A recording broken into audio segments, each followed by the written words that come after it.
focus or ad spend on our keywords and our targeting on certain campaigns that have built, history.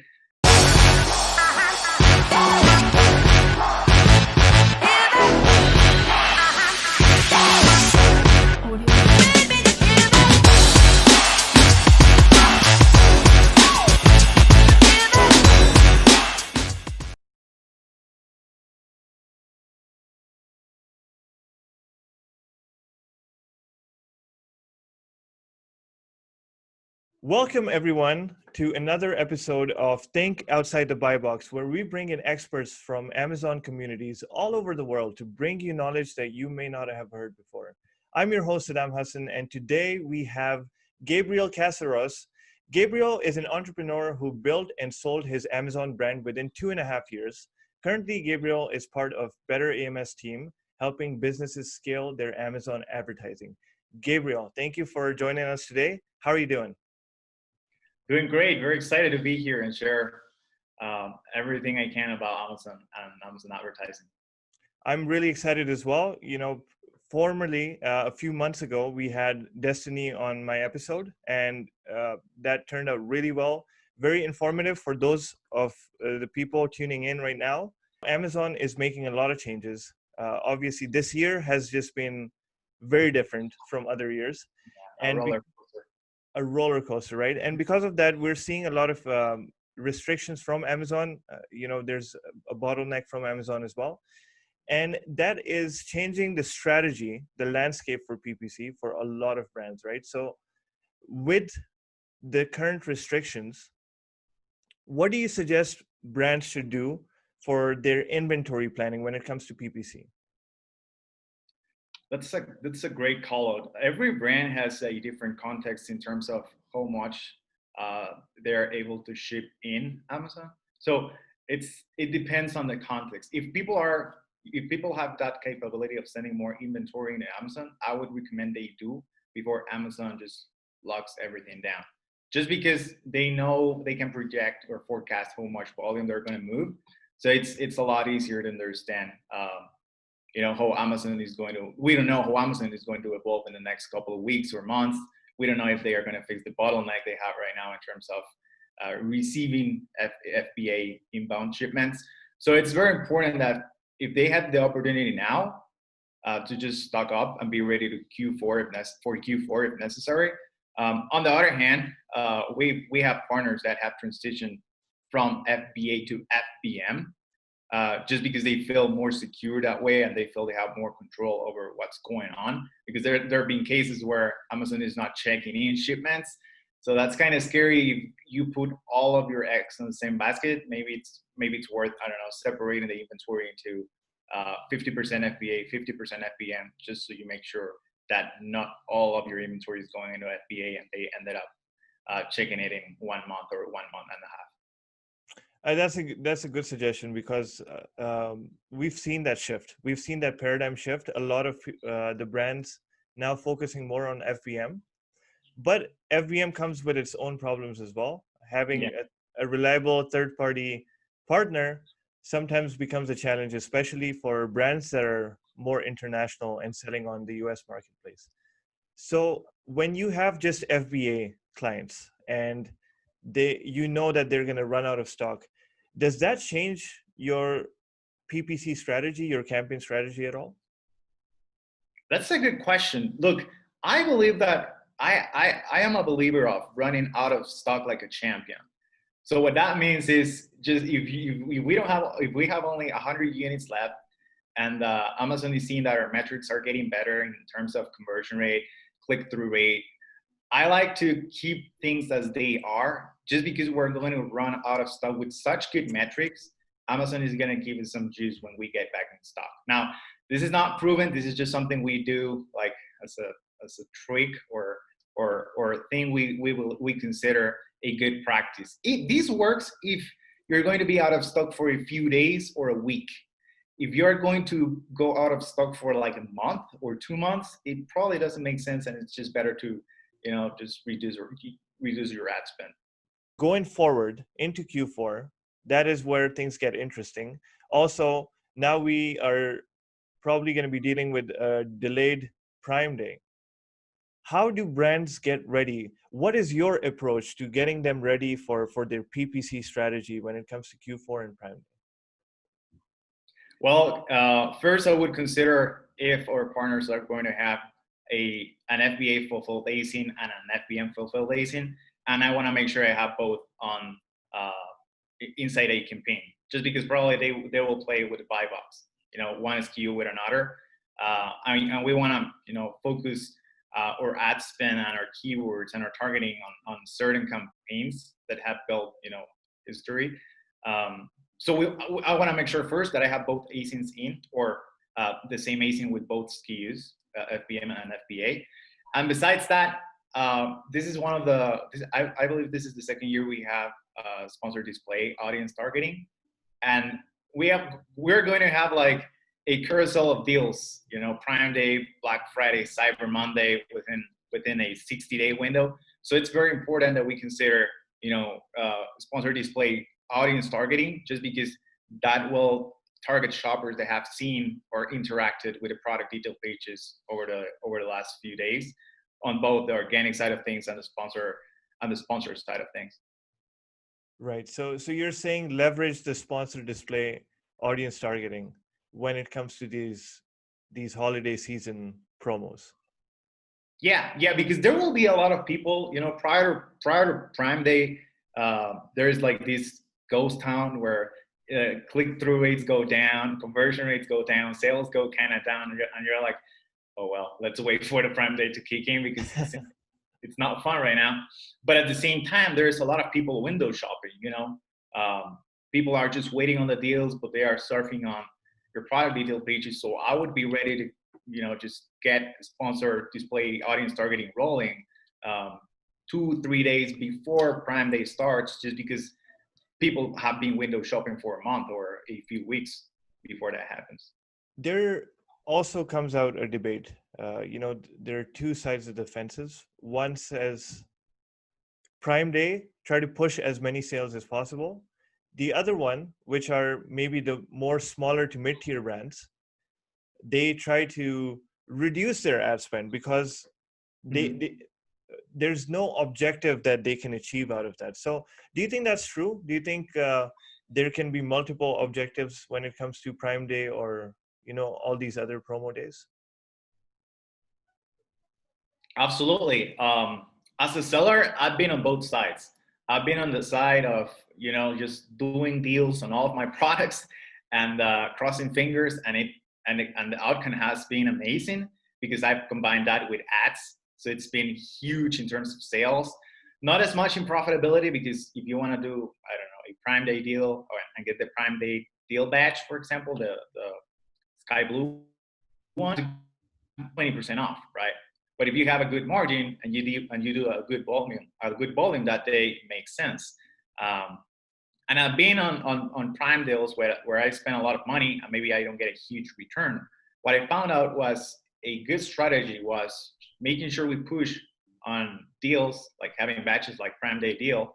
At the same time, we push ads. But yes, I would suggest, so that things that don't go out of control, take sure ad spend somehow, so that you don't spend more than what you're usually spending. And it's because if you're running a deal already, it's going to affect your overall profitability. But it's okay to do a good combination of both. I wouldn't say don't run ads at all, because if you're running ads and you stop them that day, that's going to kill your performance completely. Right. So run it, but you can have sort of you don't have to go too aggressive in order to also be profitable. Is it difficult being profitable on these special days, do you think, in your opinion? I think it would depend on the keywords you're targeting. If you're being very careful with your targeting and you're refining your targeting so that you get to have profitable campaigns on those particular days, your campaigns will do just a lot better than they usually do, because you're getting more impressions and more relevant traffic because of the keywords you're targeting. If you are too broad on your targeting, I wouldn't suggest to increase beats or go aggressive, because that's just going to give you a ton of impressions but not a lot of sales or and conversions. Got it. So focus more on the keywords where you have a healthy click-through rate, you have really good conversions, because there's more traffic coming your way. So if you increase the placements on that, you likely get more sales at a better cost. Yeah. For example, we work with different campaign strategies depending on what we need to do. If it's ranking or if it's long tail keywords, I wouldn't even probably increase bids on long tail keywords, but I will limit the ad spend on ranking campaigns because those are aggressive. Those get a lot of traction every day. While long tail campaigns have a different structure, they don't get a lot of search volume. But that particular day, people are going to search everything on those 3 different days. So it would be interesting to increase budgets instead of bids so that they can get a little more exposure. And obviously there's different types of campaigns that you can run, different types of ads that you can run. One of them that I constantly see and I've heard a lot of good news about is the sponsored brand ads videos. And it's been in beta for the longest time, but what is your experience with that? Let's start with maybe how to approach that. What are some of the things, maybe a checklist of things that brands have to do in order to set it up effectively? Okay. For sponsored brands video, first of all, don't be afraid to try it out. People sometimes wait a lot for the perfect video. We have tested videos recorded with a phone. We have tested videos recorded with Lifetime Hollywood Productions. And they do well. Maybe it's probably because there's only one single placement on the Amazon results page. Maybe it's just because the videos are creative independently. If it doesn't matter if they are recorded with a phone or with a Hollywood production. If your video is creative enough, it can grasp people's attention. So I would say don't think a lot about whether it's the greatest video ever or not. Think more about how to catch people's eyes.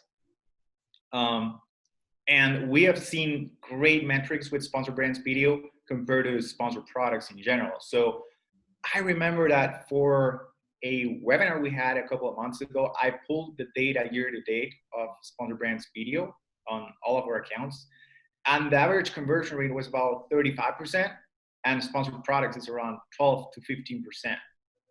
And this is like an average from all accounts, but that just shows you that first, maybe not a lot of people is using and taking advantage of sponsored brands video, and at the same time, it's taking people's attention and it's making people click on the ad because numbers tell you that, and numbers don't lie. So I would suggest if you don't have sponsored brands video as of now, there is still plenty of time, 4 weeks, 6 weeks before Q4 starts, to get a good video and test it out, particularly on your main product.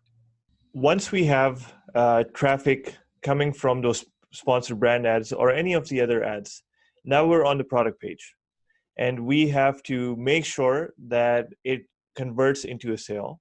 But there's a lot of placements on the product page that show other ASINs, either your competitors or your own listing. Can you tell us which placements on the product page are sponsored and how brands can what brands can do to get their own ASINs in those listings? Okay, that's a good call. I call those distractors. You get a lot of distractors when you're inside a product detail page. You get different ad units too. You get sponsored brands now inside product detail pages. You get sponsored products populating in product detail pages, and sponsored display populating on product detail pages too. So we're just missing sponsored brands video, which I'm sure at some point it will start populating on product detail pages too. So when we're structuring campaigns, we always recommend that what you should consider first is targeting your own product detail pages before going after your competition. Because one common mistake is people go after the bestseller in their category. Let's say we are number 144 on wallets, and they want to target people's product detail pages, right? And they will go after the bestseller, right? This is a common mistake because people will get, a high CPC conversion rates won't be good because probably the bestseller has 1,000 reviews and you have 34, right? So it makes more sense to go, on your neighbor's products, someone that's very close to you, and just start stealing market share from him, from her, instead of going for the bestseller right away. But the genesis of that would be on starting with your own product detail pages, and you can do that with the different ad units that exist and are populating there as of now. So you can do sponsored brands, product targeting. That sounds kind of weird, but it exists now.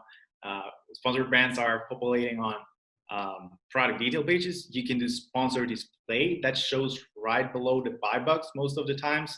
So it's one of the best ways to protect your brand, because that's one of the first distractors you see. You see the title, you see the bullet points on below that. Sometimes there is a sponsor display ad, or just right below the buy box. And it helps to run sponsored products, product targeting, but those are below. So those distractors are not as strong as how a sponsored display can be as a distractor, or sponsored brands. So you could just run an auto campaign at a very low bid, just to make sure that your ads will populate there too. There are categories, sometimes there are products where once you run advertising, because of some keywords used, they become ineligible or they get suspended. Do you have anything to share on that? Maybe some tips and tricks, or some lists on Amazon that they can reference and see exactly what to kind of put in their listing and what not to put in?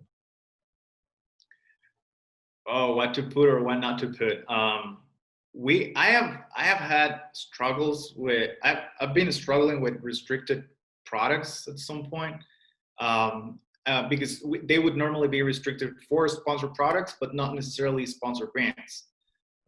So that means you can do sponsored brands keyword targeting, sponsored brands product targeting, and sponsored brands video, and that helps a lot, even though you're not able to run sponsored products. It's always really category specific. Like, we have products where we can run sponsored brands, but we're not allowed to run sponsored products. And there are other cases where you're not allowed to run sponsored products, sponsored display, and you can only run sponsored brands. So it's very specific. But I would recommend, if you can run one ad unit, go after that and try to dominate that, because probably most of your competitors are going to go after that one too. One last question, Gabriel. So, like I said, we're heading into Q4. We're heading towards Prime Day. What would be one tip or one thing that you'd like to share with the audience that they should be doing right now, especially with Q4 coming up? Well, first of all, it's probably going to be the craziest Q4 ever. I know that some people have been talking about this already. It's going to be a massive Q4. Local stores, like retail stores, are closing on Thanksgiving, just because it doesn't make sense in terms of everything going on, right? So it's going to be crazy. And what I like to mention a lot, and people don't notice, is that Amazon is not showing you on their dashboard the conversion rate of your keywords or your 2020, and we don't have that information available if you log into Seller Central or the advertising console. So what I always recommend is just download it, and the Excel file that Amazon gives you, the Amazon report. Take a look at your customer search terms. Take a look at the conversion rate of those customer search terms. You'll probably have to add another column if you download the bulk sheet.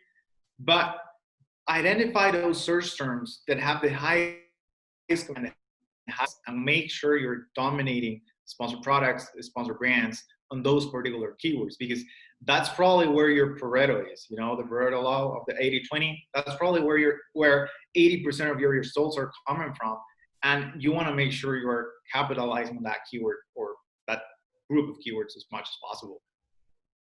Sounds good. You kind of cut off a little bit in there, but basically what you're saying is download the sheet, figure out the conversion rates for all the keywords, And since 80% of the work is being done by a few of those keywords, make sure to maximize your placement through sponsored products and brand ads.